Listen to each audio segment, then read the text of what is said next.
What is up, FA Nation? This is Kevin Tompkins here, back with another Target Report bullet points for Week 11's games heading into Week 12. Thanksgiving is just a couple days away, and as luck would have it, the three players we'll be talking about in this edition of Target Report bullet points will be playing on Thanksgiving. We'll be highlighting the most actionable information for you to bring to your fantasy leagues. If you like what we're doing here at Target Report bullet points or at Fantasy Alarm in general, be sure to subscribe to the YouTube channel and drop a like on the video here. It lets us know what we're doing. You like it, and we want more of it. Without further ado, let's get into the most actionable information that we can bring to our leagues in Week 12. Saying the Packers offense has been up and down may be an understatement. It's been a long season for the Packers and their fantasy options, with disappointing fantasy seasons from players like Christian Watson, Aaron Jones, and Jordan Love not consistently bringing the young weapons together to the degree that we'd hoped in preseason. Jayden Reed has come up to buck that trend. As a rookie running routes sporadically in this offense early on this season in a slot-only role,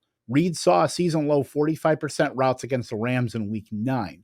Since then, Reed's routes per dropback have risen from 45% to 56% to his second highest percentage in Week 11, 77%. He's also scored a touchdown and has at least 83 yards from scrimmage in his last two games and 3 of his last 4 as well. Reed looks like the best fantasy option on a Packers team that lacks consistency right now across all positions, on a team that's also suffered potential injury with Aaron Jones. Reed's shortening average depth of target over the last 3 weeks with a 4.3 and 5-yard ADOT could portend target earning upside, as it's looking like the Packers are ramping him up and may have found out that they can't keep him off the field right now. Using Reed on desired runs also reinforces this, given the 32-yard rushing touchdown he scored in Week 11 against the Chargers. With the injuries to the running backs, not just Aaron Jones but also Emmanuel Wilson, using Reed as an option in the run game provides another avenue for upside. With matchups against the Giants, Buccaneers, and Panthers coming up, the fantasy playoff stretch could be fruitful for Reed, to where he's looking like a difference-making flex going forward.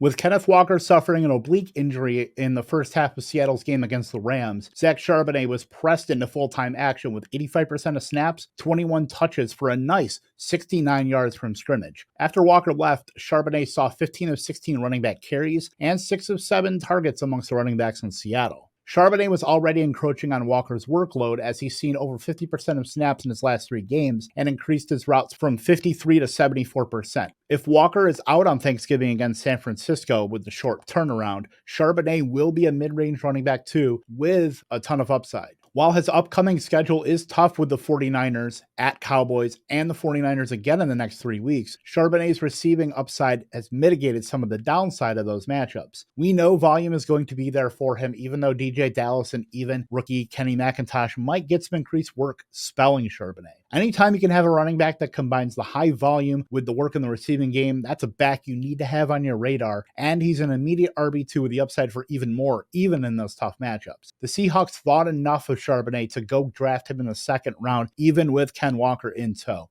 That should be the clearest signal of all. It seems like we've been waiting for Jameson Williams to get going for 2 full seasons now. We were drip-fed Williams' potential last season after an ACL injury suffered in the 2022 National Championship game for Alabama. Williams was suspended for 4 games for violating the NFL's gambling policy, but made his season debut in Week 5 this season. Week 8 saw Williams' second lowest route percentage at 37% before their Week 9 bye.